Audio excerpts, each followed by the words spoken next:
No tere, hõbekun siin.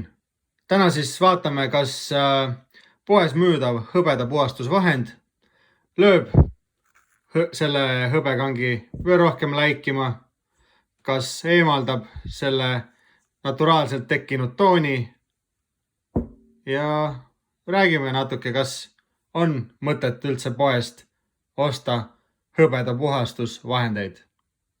Selleks, et teada saada, kas me ta puhtaks saame, on vaja teil mingit kaltsu. Minul on mikrofiiberlapp. Järgmiseks siis, kõik oleneb teie esemest jälle, mida te puhastada tahate.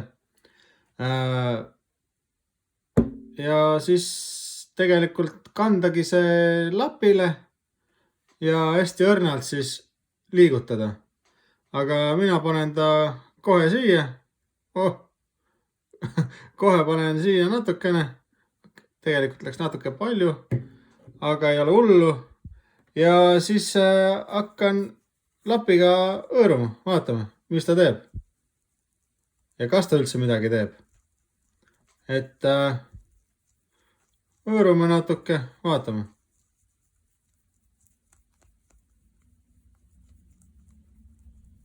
Panen korraks kaamera kõrvale ja proovin normaalselt hõõrda. No nii, paar minutit tõõrutud ja nagu näha, tooni sai ilusti maha.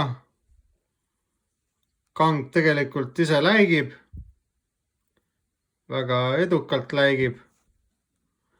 Aga lõppküsimus, kas seda on mõtet kalli raha eest osta?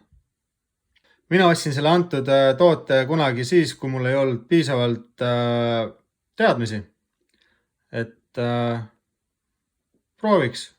Ja näed, sain videomaterjali ka praegu. Et ühesõnaga, mina isiklikult ei soovitaks poest neid osta. Esiteks on hape.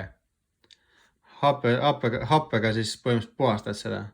Et mina ei tea, mina igat pidi, kui sa kasutad teda, siis ma peseks ta igal juhul veega ära või midagi. Teiseks, kui sa seda kasutad, kui sa kasutad seda näiteks müntide peal, sa paned seda ja siis sa hakkad põhimõtteliselt ju õõruma. Või puhastama.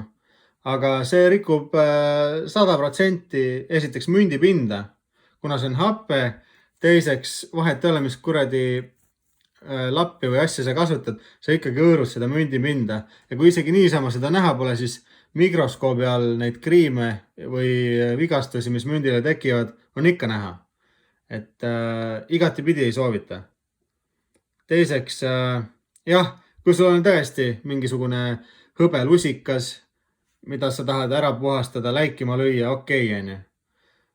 Arusaadav, kui sul see juba olemas on. Aga ekstra minna poodi, et mõnda sellist toodet osta, siis kindlasti ma ei soovita seda. Et oma töö ta tegi ära, aga mida ma soovitan, oleks vaadata mõnda mu teist videot ja näha, kuidas koduste vahenditega saada parem tulemus ilma kriimudeta ja kõigest mõne üksiku euroga, 1-2 eurot kui sedagi. Ja kui sul kodus need asjad olemas on, siis ei lähe sul üldse raha põhimõtteliselt. Aga need apped on päris kirve hinnaga poes, et igat pidi win-win. Et mina neid happeid isiklikult ei soovita, aga oma töö nad tegid ära nagu näha. Toon on maas, kang läigib. Ja nii on. Et seekord siis väike selline eksperiment. Loodan, et teile meeldis ja näeme juba järgmises videos.